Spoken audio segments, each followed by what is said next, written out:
আজ সকালে জামাত নেতারা গোপনে সিদ্ধান্ত নিয়েছে যে তারা ১৬ ডিসেম্বর বিজয় দিবসে সারা দেশে বোমা হামলা চালাবে এবং আওয়ামী লীগের ওপর দোষ চাপাবে।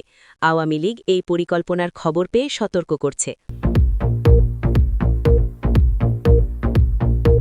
আজ দুপুরে আওয়ামী লীগের বিশেষ কমান্ডো টিম ইউনূসের ২ জন প্রধান উপদেষ্টার বিরুদ্ধে এমন প্রমাণ পেয়েছে যা তাদের দুর্নীতিতে জড়িত প্রমাণ করে, এবং এই প্রমাণ শীঘ্রই আন্তর্জাতিক মিডিয়ায় প্রকাশ করা হবে, যা সরকারের পতন ঘটাবে। আজ দুপুরে আওয়ামী লীগ একটি গোপন তালিকা প্রকাশ করেছে, যেখানে ইউনূস সরকারের ১২ জন উপদেষ্টার নাম আছে, যারা বিদেশি গোয়েন্দা সংস্থার এজেন্ট এবং তারা বাংলাদেশকে ধ্বংস করার পরিকল্পনা করছে। গতকাল রাতে রাজশাহীতে আওয়ামী লীগ এবং সাধারণ মানুষ একসাথে মিছিল করেছে এবং তারা স্লোগান দিয়েছে, ইউনূস সরকার পদত্যাগ করো, শেখ হাসিনা ফিরে এসো, এবং পুলিশ তাদের আটকাতে পারেনি কারণ ভিড় ছিল বিশাল। আজ সকালে জামাত নেতারা গোপনে সিদ্ধান্ত নিয়েছে যে তারা ১৬ ডিসেম্বর বিজয় দিবসে সারা দেশে বোমা হামলা চালাবে এবং আওয়ামী লীগের ওপর দোষ চাপাবে। আওয়ামী লীগ এই পরিকল্পনার খবর পেয়ে সতর্ক করছে।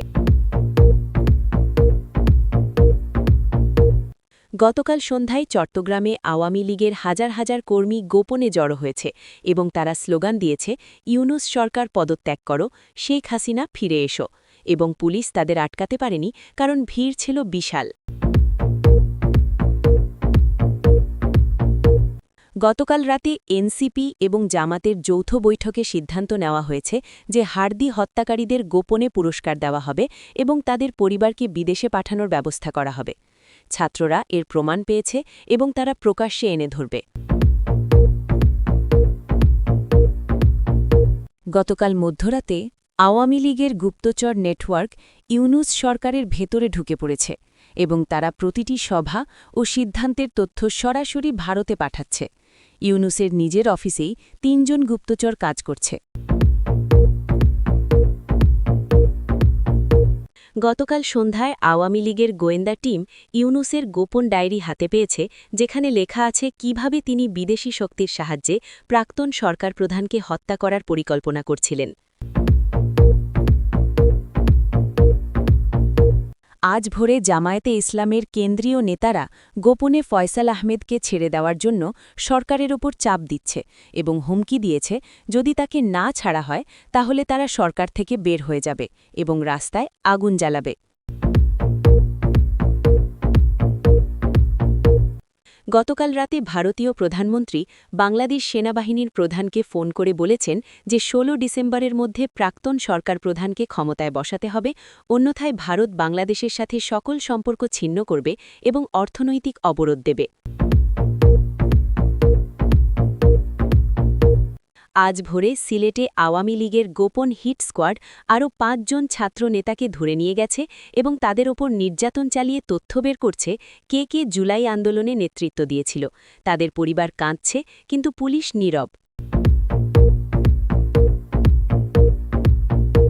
গতকাল রাতে ভারত সরকার গোপনে বাংলাদেশ সীমান্তে বিশেষ কমান্ডো ইউনিট মোতায়েন করেছে, যারা ১৬ ডিসেম্বর প্রয়োজনে বাংলাদেশে প্রবেশ করে প্রাক্তন সরকার প্রধানকে রক্ষা করবে এবং ক্ষমতায় বসাবে। এটাই ভারতের চূড়ান্ত পরিকল্পনা। আজ ভোরে খুলনায় জামাতের সশস্ত্র ক্যাডাররা আওয়ামী লীগ সমর্থকদের বাড়িতে হামলা চালিয়েছে এবং তাদের হুমকি দিয়েছে যে যদি তারা রাস্তায় নামে তাহলে তাদের পরিবারকে হত্যা করা হবে, কিন্তু আওয়ামী লীগ বলছে তারা ভয় পাবে না। গতকাল মধ্যরাতে জামাত নেতারা গোপনে মধ্যপ্রাচ্যের সন্ত্রাসবাদী সংগঠনের সাথে চুক্তি করেছে যে তারা বাংলাদেশে জঙ্গি তৈরি করবে এবং আওয়ামী লীগ নেতাদের হত্যা করবে। এই তথ্য ফাঁস হওয়ায় জামাত আতঙ্কে আছে। আওয়ামী লীগের গুপ্তচর নেটওয়ার্ক সরকারের ভেতরে। বাংলাদেশের অন্তর্বর্তী সরকারের ভেতরে এখন একটি ভয়াবহ পরিস্থিতি তৈরি হয়েছে, যা দেশের নিরাপত্তার জন্য মারাত্মক হুমকি। গতকাল মধ্যরাতে আওয়ামী লীগের গোয়েন্দা সূত্র নিশ্চিত করেছে যে তাদের একটি শক্তিশালী গুপ্তচর নেটওয়ার্ক ইউনূস সরকারের সর্বোচ্চ পর্যায়ে অনুপ্রবেশ করতে সক্ষম হয়েছে এবং এখন তারা প্রতিটি গুরুত্বপূর্ণ সভা, সিদ্ধান্ত এবং পরিকল্পনার তথ্য সরাসরি ভারতে পাঠাচ্ছে। সবচেয়ে চমকপ্রদ বিষয় হল অন্তর্বর্তী সরকার প্রধানের নিজের অফিসেই ৩ জন কর্মচারী আছে যারা আওয়ামী লীগের হয়ে গুপ্তচর বৃত্তি করছে। এই ৩ জন হল একজন ব্যক্তিগত সহকারী, একজন নিরাপত্তা কর্মকর্তা এবং একজন আইটি বিশেষজ্ঞ, যারা দীর্ঘদিন ধরে সরকারি অফিসে কাজ করছে এবং কেউ তাদের সন্দেহ করেনি। আওয়ামী লীগের গোয়েন্দা সূত্র জানায় যে এই গুপ্তচর নেটওয়ার্ক এতটাই কার্যকর যে অন্তর্বর্তী সরকার যে কোনো সিদ্ধান্ত নেওয়ার আগেই সেই তথ্য আওয়ামী লীগ এবং ভারত সরকার জেনে যায়। এই গুপ্তচররা অত্যাধুনিক প্রযুক্তি ব্যবহার করছে এবং তারা সরকারি কম্পিউটার সিস্টেমে হ্যাকিং করে গোপন নথিপত্র চুরি করছে। তারা এমনকি সরকার প্রধানের ব্যক্তিগত কথোপকথনও রেকর্ড করছে এবং সেগুলো বিদেশে পাঠাচ্ছে। গতকাল রাতে এই গুপ্তচররা অন্তর্বর্তী সরকারের একটি অত্যন্ত গোপনীয় বৈঠকের সম্পূর্ণ তথ্য সংগ্রহ করে ভারতে পাঠিয়েছে, যেখানে আলোচনা হয়েছিল কিভাবে প্রাক্তন সরকার প্রধানের বিচার করা হবে। আওয়ামী লীগ এখন এই তথ্য ব্যবহার করে তাদের পরিকল্পনা পরিবর্তন করছে এবং পাল্টা ব্যবস্থা নিচ্ছে।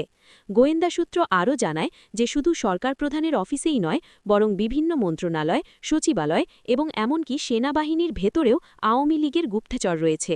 তারা একটি সুসংগঠিত নেটওয়ার্কের মাধ্যমে কাজ করছে এবং প্রতিদিন শত শত গোপন তথ্য বাইরে পাঠাচ্ছে। এই গুপ্তচররা এতটাই দক্ষ যে তারা কখনো সন্দেহের মধ্যে পড়ে না এবং স্বাভাবিকভাবে তাদের দায়িত্ব পালন করতে থাকে। আওয়ামী লীগ এই গুপ্তচর নেটওয়ার্ক তৈরি করেছে অনেক আগে থেকেই এবং তারা জুলাই-আগস্টের আগে থেকেই সরকারের ভেতরে তাদের লোক বসিয়ে রেখেছিল। এখন সরকার পরিবর্তন হলেও এই গুপ্তচররা তাদের জায়গায় রয়ে গেছে এবং কাজ চালিয়ে যাচ্ছে। এই গুপ্তচর নেটওয়ার্কের কারণে অন্তর্বর্তী সরকারের কোনো পরিকল্পনাই গোপন থাকছে না এবং আওয়ামী লীগ সবসময় এক ধাপ আগে থাকছে। আওয়ামী লীগের নেতারা বলছে যে এই গুপ্তচর নেটওয়ার্ক তাদের সবচেয়ে বড় শক্তি এবং এর মাধ্যমে তারা অন্তর্বর্তী সরকারের প্রতিটি পদক্ষেপ জানতে পারছে এবং সেই অনুযায়ী তাদের কৌশল ঠিক করছে। তারা আরও বলছে যে এই গুপ্তচররা শুধু তথ্য সংগ্রহই করছে না, বরং প্রয়োজনে সরকারের ভেতর থেকে বিশৃঙ্খলা তৈরি করতে পারে এবং সরকারকে অস্থিতিশীল করতে পারে। অন্তর্বর্তী সরকারের নিরাপত্তা উপদেষ্টারা এই বিষয়ে গভীর উদ্বেগ প্রকাশ করেছে, কিন্তু তারা এখনও এই গুপ্তচরদের চিহ্নিত করতে পারেনি, কারণ নেটওয়ার্ক অত্যন্ত গোপনীয় এবং পেশাদার। জামাত ফয়সালকে ছাড়ার জন্য চাপ দিচ্ছে। আজ ভোরে একটি চাঞ্চল্যকর তথ্য বেরিয়ে এসেছে যা প্রমাণ করে যে জামায়াতে ইসলামী এবং অন্তর্বর্তী সরকারের মধ্যে একটি গোপন বোঝাপড়া আছে এবং জামাত এখন সরকারকে ব্ল্যাকমেল করছে। জামায়াতে ইসলামীর কেন্দ্রীয় নেতারা গোপনে অন্তর্বর্তী সরকার প্রধানের কাছে দাবি তুলেছে যে তাদের নেতা ফয়সাল আহমেদকে অবিলম্বে ছেড়ে দিতে হবে, অন্যথায় তারা সরকার থেকে সমর্থন তুলে নেবে এবং রাস্তায় নেমে আন্দোলন করবে। গোয়েন্দা সূত্র জানায় যে জামাত নেতারা সরকারকে হুমকি দিয়ে বলেছে যদি ফয়সালকে না ছাড়া হয় তাহলে তারা সারা দেশে সহিংস আন্দোলন শুরু করবে এবং সরকারি ভবনে আগুন লাগাবে। তারা আরও বলেছে যে তারা জুলাই-আগস্টের আন্দোলনে যে ভূমিকা পালন করেছিল সেটা সবার সামনে প্রকাশ করে দেবে, যা অন্তর্বর্তী সরকারের জন্য বিব্রতকর হবে। জামাত নেতারা বলছে যে ফয়সাল আহমেদ একজন গুরুত্বপূর্ণ নেতা এবং তাকে যে কোনো মূল্যে ছাড়াতে হবে।